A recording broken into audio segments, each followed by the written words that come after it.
Salut, c'est Bible Tunes, la Bible pour ton quotidien avec Dieu.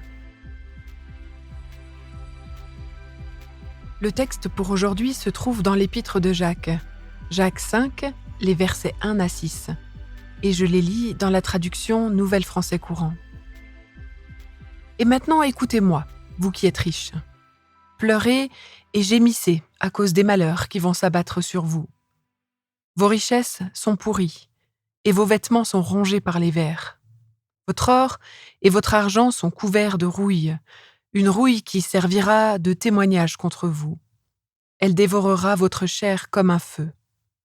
Ce sont des trésors que vous avez amassés pour les temps qui sont les derniers. Voyez le salaire des ouvriers qui travaillent dans vos champs. Vous avez refusé de le verser. C'est une injustice criante. Les plaintes des moissonneurs sont parvenues jusqu'aux oreilles de Dieu, le Seigneur de l'univers. Vous avez vécu sur la terre dans le luxe et dans les plaisirs. Vous vous êtes engraissés comme des bêtes pour le jour de la boucherie.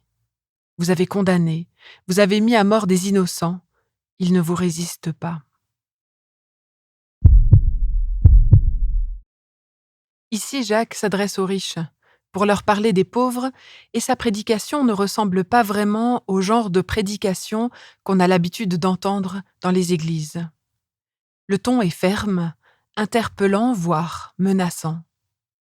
À l'heure où beaucoup de prédications couvent et caressent dans le sens du poil, Jacques se place en prophète et met toutes les vérités dérangeantes sur la table. Comme les prophètes Ésaïe, Jérémie, Ézéchiel, Amos et Sophonie dans l'Ancien Testament, Jacques dénonce les injustices qu'il observe dans sa propre situation. Comme dans beaucoup d'autres textes, les riches oppresseurs, c'est-à-dire celles et ceux qui se sont enrichis sur le dos des autres et qui se vautrent dans le luxe, sont maudits. Pour lui, la situation est très claire. Il y a injustice parce que les riches retiennent les salaires des pauvres au lieu de les leur verser. Ce n'est pas qu'ils ne peuvent pas leur verser, c'est juste qu'ils ne veulent pas, pour protéger leur capital. Leur principe d'action, comme celui de nombreuses transactions aujourd'hui, peut se résumer ainsi : moins pour toi, c'est plus pour moi. Pourquoi dépenser de l'argent quand on est en position de le garder pour soi ? Pour les ouvriers, qui vivent du salaire du quotidien, c'est une question de vie ou de mort. Ils ont réellement besoin de cet argent. C'est leur survie qui en dépend. Alors les ouvriers crient leur désespoir à Dieu. Comme des animaux sauvages qui hurlent leur douleur, c'est comme ça que ce mot cri est utilisé d'habitude, ils hurlent si fort que leur cri de désespoir atteint les oreilles de Dieu. Le Seigneur de l'univers, qui est venu lui aussi habiter cette terre sous la forme d'un tout petit puis d'un homme sans défense mis à mort, entend leurs cris, et pour lui aussi, la situation et les responsabilités sont très claires. Comme le disait Jésus, « Ce que vous avez fait au plus petit de mes frères, c'est à moi que vous l'avez fait. » Dieu fait corps avec les faibles et les opprimés. Comme le souligne le théologien Davids, les riches ici ne ressemblent en rien à des chrétiens disciples du Christ. Ils placent leur confiance dans des richesses inutiles qui se détériorent par les vers et la rouille. Ils n'obéissent pas à Dieu puisqu'ils n'orientent pas leurs richesses selon les projets de Dieu.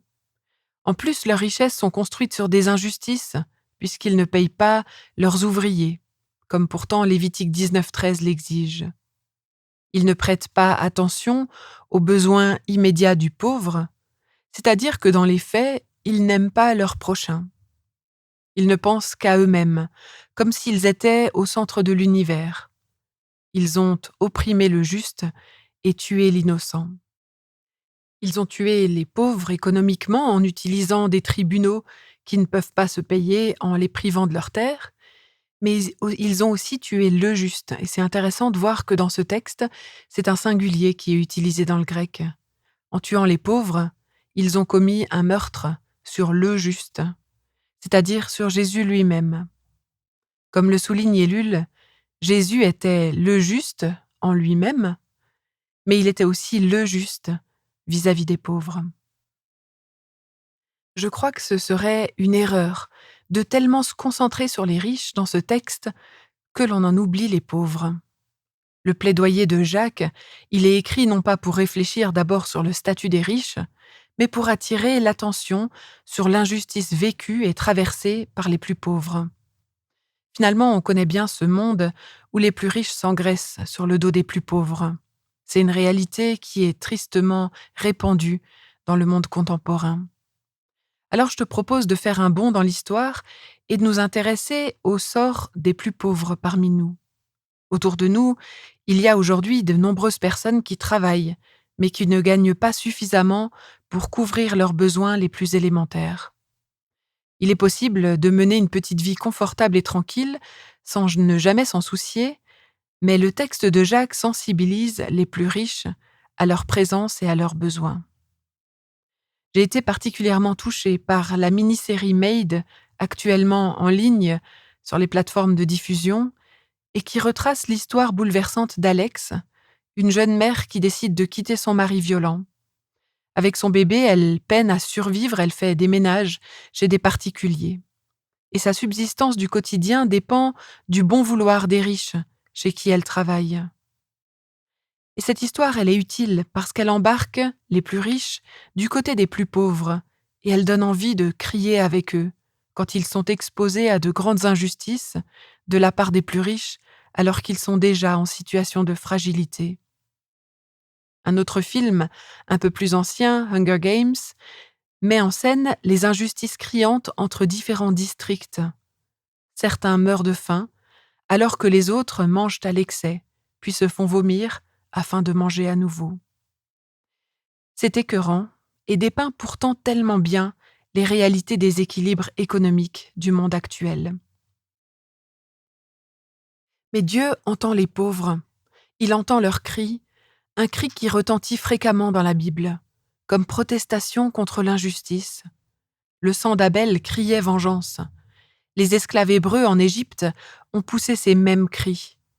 Le cri des pauvres est un cri déchirant de protestation, un cri qui dénonce l'injustice, un cri que Dieu entend. Le texte a le mérite de replacer les choses pour les plus pauvres, pour celles et ceux qui sont exploités. Ce que vous endurez au quotidien n'est pas normal, et Dieu entend vos cris, justice sera faite en votre faveur. Ce texte de Jacques, c'est une interpellation sérieuse. Si ce que Jacques observe s'ancre probablement majoritairement dans une réalité locale, le problème prend une ampleur exponentielle aujourd'hui, dans un contexte capitaliste et mondialisé. Et même si nous pouvons nous sentir piégés par un fonctionnement global qui nous dépasse, et que nous nous sentons bien petits pour défaire les injustices sur lesquelles notre monde économique est construit, c'est important d'en être conscient et de chercher dans la mesure du possible à faire des choix responsables sur le plan éthique, en interpellant le politique aussi. Dans son livre « Les pauvres parmi nous », Jacques Blandenier affirme que si Jacques, l'autre Jacques, souligne la cause de la solidarité avec les plus pauvres en insistant tellement, c'est qu'elle n'est pas gagnée d'avance. Comme d'habitude, dans Jacques, il n'est pas question de juste entendre un enseignement et de le trouver vaguement intéressant, mais de se regarder dans le miroir de la parole et de rectifier ce que l'on peut rectifier. Il y a bien sûr 1000 manières de mettre l'enseignement de Jacques en œuvre. La première, c'est de prendre conscience du problème, si ce n'est déjà fait, et de ne pas le spiritualiser, comme le font certains en insistant sur la pauvreté intérieure, alors qu'il est ici question d'injustice économique. J'aimerais partager quelques questions d'appropriation qui me semblent avoir leur pertinence ici. Je t'invite à réfléchir aux personnes qui travaillent pour toi. Tu as peut-être du personnel que tu payes directement, une personne qui fait l'entretien de ta maison ou des employés dans ton entreprise, des artisans qui font des travaux chez toi. Est-ce que ces gens ont un salaire qui leur permet de vivre dignement? Et je t'invite aussi, quand tu te promènes dans ton village ou dans ton quartier, de prendre conscience des personnes qui travaillent pour toi de manière indirecte. Les caissiers au magasin, les balayeurs dans les rues, le personnel de la bibliothèque, le concierge qui entretient l'école de tes enfants, les personnes qui vident tes poubelles. Est-ce qu'elles ont de quoi vivre dignement? Sinon, qui porte la voix des plus pauvres? Dans un monde globalisé, la justice et l'injustice rendent les choses plus compliquées. Des personnes travaillent pour nous à l'autre bout de la terre. Alors quand tu fais tes achats, regarde les étiquettes et intéresse-toi à la provenance de ce que tu achètes. Que sais-tu des conditions dans lesquelles les habits ont été fabriqués, de l'origine des différents ingrédients de tes produits? Un consommateur ou une consommatrice informée est davantage capable de prendre des décisions judicieuses. Ce qui est en jeu ici, de mille manières, c'est l'amour du prochain. Alors c'est ma prière pour chacun d'entre nous et pour l'Église qui se réclame de Jésus-Christ, que Dieu nous trouve fidèles et éveillés. Merci de m'avoir écouté sur Bible Tunes et au plaisir de poursuivre ce parcours avec toi dans un prochain épisode.